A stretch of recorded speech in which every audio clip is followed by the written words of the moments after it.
Hello विद्यार्थी मित्र, आज आपण डाय सबस्टिट्यूटेड बेन्झीन डेरिव्हेटिव्ह्ज यांचे कॉमन नेम्स आणि IUPAC नेम्स पाहणार आहोत. आता डाय सबस्टिट्यूटेड बेन्झीन डेरिव्हेटिव्ह्ज म्हणजे बेन्झीनमधल्या कोणत्याही दोन हायड्रोजन ॲटमची रिप्लेसमेंट दोन वेगवेगळ्या फंक्शनल ग्रुपनी किंवा सारख्या फंक्शनल ग्रुपनी झालेली असेल.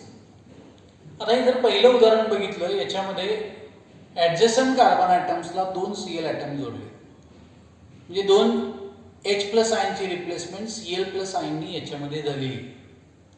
आता या कंपाऊंडचे कॉमन नेम्स कसे लिहायचे, त्याचे नियम कोणते, IUPAC नेम्स कसे लिहिणार, याचे नियम कोणते, हे इन डिटेल आपण पाहणार आहोत. आता हा पहिला कंपाऊंड, हे जे कार्बन ॲटम्स आहेत हे ॲडजस्टंट कार्बन ॲटम्स आहेत. या ॲडजस्टंट कार्बन ॲटम्सना आपण नंबर्स देताना, समजा इथे नंबर 1 असेल तर क्लॉकवाईज डायरेक्शनमध्ये नंबरिंग करणार 2, 3, 4, 5 आणि 6. म्हणजे घड्याळांच्या काट्यांच्या दिशेमध्ये या सर्व कार्बन ॲटमला एक नंबर पोझिशन फिक्स ठेवून नंबरिंग आपण केलं. आता हे नंबरिंग करत असताना पोझिशन्स 2 आणि 6 ज्या आहेत, 2 आणि 6 नंबरच्या पोझिशन्स आहेत, यांना ऑर्थो पोझिशन्स असं म्हणतात. त्यांना काय नाव दिले? Ortho positions. पोझिशन्स 3 आणि 5 आहेत, यांना मेटा पोझिशन असं नाव दिले, मेटा. आणि पोझिशन 4 जी दिलेली आहे याला पॅरा पोझिशन असं म्हणतात. With respect 1, positions 2 and 6 are always called ortho. Position 3 and 5 are called beta, while position 4 is called para. आता एक नंबरच्या कार्बन ॲटम नंतर 2 नंबरच्या कार्बन ॲटमला Cl जोडलाय, म्हणून याचं नाव लिहिताना ही पोझिशन आहे ऑर्थो, इथं O लिहिला, कॉमन नावामध्ये ऑर्थो साठी डेसिग्नेशन दिलेलं आहे O, small o. 2 Cl atom आहेत, दोन्ही सिमिलर आहेत, त्यामुळे डाय वापर. आणि क्लोरोबेन्झीन याचं कॉमन नेम होणार आहे ऑर्थो डायक्लोरोबेन्झीन. समजा Cl ॲटमच्या ऐवजी Br ॲटम असले तर ऑर्थो डायब्रोमोबेन्झीन, आयोडीन ॲटम असतील तर ऑर्थो डायआयोडोबेन्झीन असं याचं IUPAC कॉमन नेम होणार. आता ही पोझिशन बदलली पहा, इथं 1 नंबरचा कार्बन ॲटम आहे, 3 नंबरचा कार्बन ॲटम आहे, 1 आणि 3 नंबरला Cl ॲटम जोडले, 3 नंबरची पोझिशन कोणती आली? मेटा. म्हणजे मेटासाठी स्मॉल m वापरला, मेटा डायक्लोरोबेन्झीन. लक्षात आलं असेल, 2 Cl ॲटम आहेत म्हणून डाय वापरलं, मेटा डायक्लोरोबेन्झीन. आता या कंपाऊंडमध्ये 2 Cl ॲटम अपोजिट साईडला आहेत. हा 1 नंबर असेल तर 4 नंबरचा कार्बन ॲटम, 4 नंबरची पोझिशन कोणती आली? पॅरा. म्हणून याचं कॉमन नाव आहे पॅरा डायक्लोरोबेन्झीन. काय होईल कॉमन नेम? पॅरा डायक्लोरोबेन्झीन. आता हा एक कंपाऊंड आहे, याच्यामध्ये आयोडीन ॲटम जोडला आहे, Br ॲटम जोडला आहे. आयोडीनचं नाव आहे आयोडो आणि Br ॲटमचं नाव दिलेलं आहे ब्रोमो. आता याच्यामध्ये अल्फाबेटिकल ऑर्डर फॉलो केली तर आयोडीनचा I ब्रोमोच्या B नंतर येतो, म्हणून नंबरिंगचा रूल अशा कंपाऊंडमध्ये अत्यंत महत्त्वाचा आहे. Br ॲटम जोडलेल्या कार्बन ॲटमला नंबर 1 देणार आणि क्लॉकवाईज डायरेक्शनमध्ये किंवा अँटी क्लॉकवाईज डायरेक्शनमध्ये नंबरिंग करणार.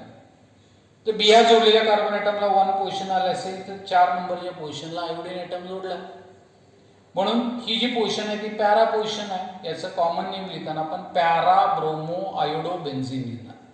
पॅरा पोझिशनला Br जोडलाय, पॅरा ब्रोमो आयोडो बेन्झीन.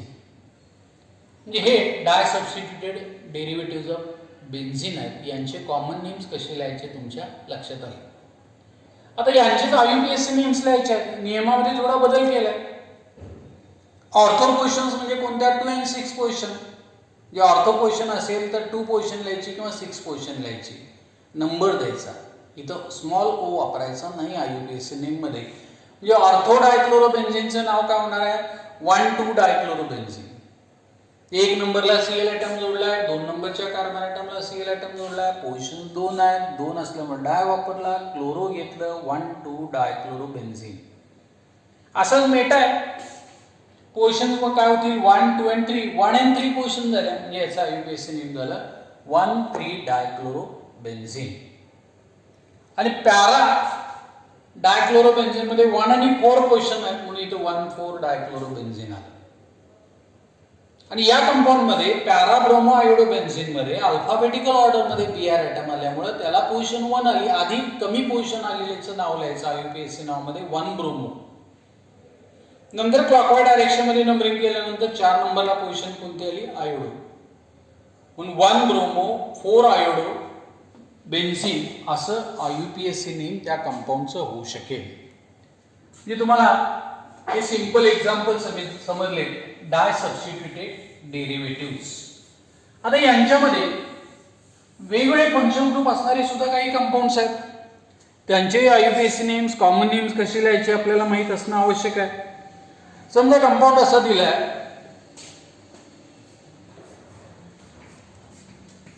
हा इथे NO2 ग्रुप जोडलाय,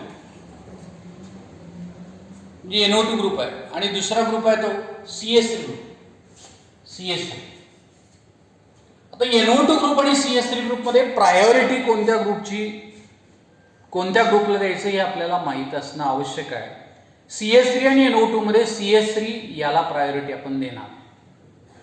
आता CH3 ला प्रायोरिटी जर द्यायची झाली तर CH3 ग्रुप जोडलेल्या कार्बन ॲटमला नंबर 1 लिहिणार. हा नंबर 2 झाला, हा नंबर 3. आता 1 नंबरचा कार्बन ॲटम असेल 2 पोझिशन म्हणजे ऑर्थो पोझिशन झाली, 3 पोझिशन झाली मेटा झाली. म्हणून याचं कॉमन नेम लिहित असताना मेटा पोझिशन 3 साठी लिहिला. तो फंक्शनल ग्रुप आहे नायट्रो. आणि CH3 ग्रुप बेन्झीन रिंगला जोडले असेल तर त्याचं नाव होतं टोलिन. याचं कॉमन नेम आहे Meta nitro toluene. Because CH3 is getting more priority than NO2 group, and therefore its common name should be M nitrotoluene. आता याचं जर आयुपीएससी नेम आपण लिहिणार असेल तर ते काय होणार? M च्या ऐवजी पोझिशन फक्त लिहायची 3 nitrotoluene. 3 nitrotoluene is IUPAC name of this compound. समजा याच्यामध्ये फंक्शन ग्रुप आणखीन वेगळे घेतले. हा OH ग्रुप आहे आणि इथं बीआर ॲटम जोडला. जे OH ग्रुप हा मोर रिएक्टिव्ह झाला, बीआर ॲटम हा लेस रिएक्टिव्ह आहे. म्हणजे प्रायोरिटी दिली OH ला. इथं हा 2 पोझिशन 3 पोझिशन 4th पोझिशनला बीआर ॲटम जोडला. 4th पोझिशन आपण डेसिग्नेशन कॉमन नॉमेनक्लेचर मध्ये काय लिहितो? पॅरा. पॅरा पोझिशनला ब्रोमो जोडलाय आणि OH जर एरोमॅटिक रिंगला जोडलेला असेल तर त्याचं कॉमन नेम होणार पॅरा ब्रोमोफिनॉल. तर पॅरा ब्रोमोफिनॉलचा आयुपीएससी नेम लिहिताना पॅरा पोझिशन साठी 4 लिहिला आपण. 4 bromophenol is IUPAC name of this compound. त्याचं आयुपीएससी नेम काय झालं? 4 ब्रोमोफिनॉल. आता याचमध्ये समजा एरोमॅटिक रिंग आहे, एक NH2 ग्रुप आहे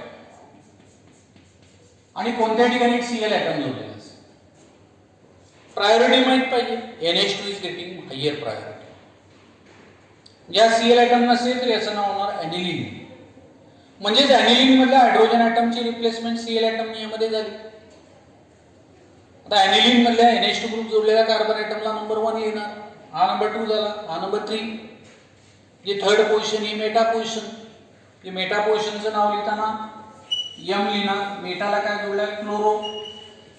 आणि त्या पेरेंट कंपाऊंडचं नाव आहे ॲनिलीन. म्हणजे कॉमन नाव याचं झालं meta chloro aniline. M chloro aniline. तर मेटासाठी पोझिशन काय आहे? 3.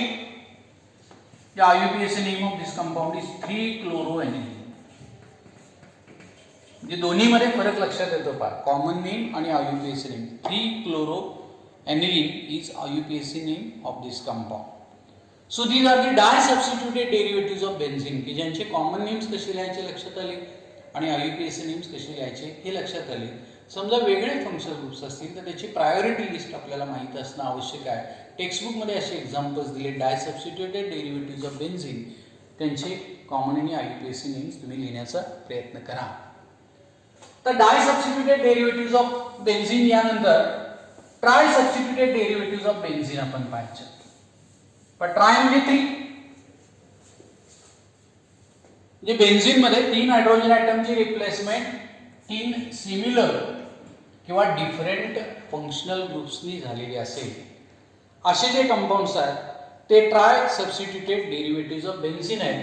यांचे फक्त IUPAC नेम्स लिहिले जातात, कॉमन नेम्स लिहायचे नाही. समजा हा इथे Br जोडलेला आहे, दुसरा Br ॲटम या ठिकाणी आहे, तिसरा Br ॲटम इथे आहे. We cannot write its common name. याचं कॉमन नेम तुम्हाला कोणी विचारणारच नाही, कारण त्याचे रूल्स तयार झालेले नाहीत. याचं फक्त IUPAC नेम लिहिता येऊ शकेल. आता IUPAC नेम लिहिताना इथं rule of numbering is very important, कारण हा ट्राय ब्रोमो डेरिव्हेटिव्ह आहे बेन्झिनचा. यामध्ये अशा कार्बन ॲटमला नंबर 1 द्यायचा की ज्यामध्ये बाकीच्या पोझिशनची बेरीज सगळ्यात कमी होऊ शकेल. आता बघा, इथं नंबर 1 लिहिला, 2 लिहिला, 3 आणि 4. म्हणजे क्लॉकवाईज डायरेक्शन मध्ये नंबरिंग केलं तर पोझिशन्स काय येणार? 1, 2, 3 आणि 4. म्हणजे Br ॲटम जोडलेल्या कार्बन ॲटमच्या पोझिशन काय आल्या? 1, 3 आणि 4. म्हणजे 1 + 3 + 4 दॅट इज 8. यांची बेरीज झाली 8. समजा हेच नंबरिंग इकडून केलं असतं अँटी क्लॉकवाईज डायरेक्शन मध्ये, 1, 2, 3, 4, 5 आणि 6 असे नंबर्स येणार. So what are the positions anti clockwise direction मध्ये? 1, 4 and 5. 1 + 4 + 5 that is equal to 10. आता हे नंबरिंग करताना आपण अशा कार्बन ॲटमला कमीत कमी नंबर येईल अशा रीतीने द्यायचा आहे की ज्यांची बेरीज लोएस्ट येईल, यांची बेरीज ही सगळ्यात कमी येणार. आता समजा मी इथे नंबर 1 दिला आणि हे नंबरिंग अँटी क्लॉकवाईज डायरेक्शन मध्ये गेले 2, 3 and 4. So what are the positions of carbon carrying Br atom? 1, 2 and 4. जे पोझिशन्स काय झाले? 1 + 2 + 4 दॅट इज इक्वल टू 7. म्हणजे इकडून नंबरिंग केल्यानंतर पोझिशन झाले 7, बेरीज झाली 7. समजा हे नंबरिंग इकडून केलं असतं 1, 2, 3, 4, 5, 6. म्हणजे 1, 4 आणि 6 म्हणजे 11 बेरीज झाली असती. It is wrong. So according to rule the sum of locant should be the lowest. म्हणजे अशा केसमध्ये रूल ऑफ नंबरिंग हा अत्यंत महत्वाचा आहे. म्हणून हे जे केलेलं नंबरिंग आपण अँटी क्लॉकवाईज डायरेक्शन मध्ये 1, 2, 3, 4 इट इज करेक्ट. म्हणून याचा आपण कॉमन नाव लिहू शकणार नाही, याचा फक्त IUPAC नेम लिहिता येऊ शकेल. And IUPAC name of that compound should be 1, 2, 4. 3 आहेत म्हणून ट्राय ब्रोमो आणि शेवटी पेरेंट कंपाऊंडचं नाव आहे benzene. 1, 2, 4 try bromo benzene is IUPAC name of this compound. म्हणजे इथं रूल तुम्हाला समजला. सिमिलर 3 फंक्शनल ग्रुप्स असतील तर त्याचा IUPAC नेम काय होऊ शकेल? आता समजा या कंपाऊंड मध्ये एक Cl ॲटम आहे आणि 2 नायट्रो ग्रुप आहे. हा Cl ॲटम आहे आणि इथे NO2 ग्रुप जोडलेले आहेत. हा इथे एक NO2 ग्रुप आहे आणि दुसरा NO2 ग्रुप आहे. आता Cl ॲटम आणि NO2 ग्रुप मध्ये प्रायोरिटी आपल्याला माहिती असणं आवश्यक आहे. Cl is more reactive. म्हणजे Cl ला कमीत कमी नंबर येईल अशा रीतीने आपण नंबरिंग याच्यामध्ये करणार. म्हणजे या कंपाऊंडचा IUPAC नेम काय होणार? इथं 1 नंबर आला, हा 2, 3 आणि 4. 1 नंबरला जोडलाय क्लोरो, तो अल्फाबेटिकल ऑर्डर मध्ये आधी येतो. 3 आणि 4 नंबरला 2 सारखे आहेत म्हणून डायनायट्रो वापरणार. म्हणून याचा IUPAC नेम लिहिताना 1 क्लोरो असं होईल. 1 क्लोरो डॅश 3, 4 डायनायट्रो आणि शेवटी बेन्झीन. म्हणजे याचा IUPAC नेम झाला 1 क्लोरो 3, 4 डायनायट्रो बेन्झीन. आता याच्यामध्ये समजा 3 वेगळे फंक्शनल ग्रुप आहेत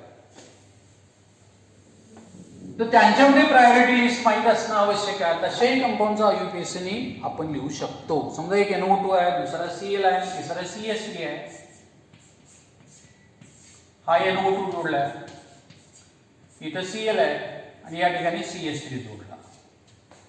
आता याच्यामध्ये IUPAC नेम लिहित असताना आपण पोझिशन 1 CH3 ग्रुप असणाऱ्या कार्बन ॲटमला घेणार, कारण हा मोर रिॲक्टिव्ह झाला. ह्या टोलिनचा डेरिव्हेटिव्ह कन्सिडर केला, क्लोरोनी नायट्रो डेरिव्हेटिव्ह.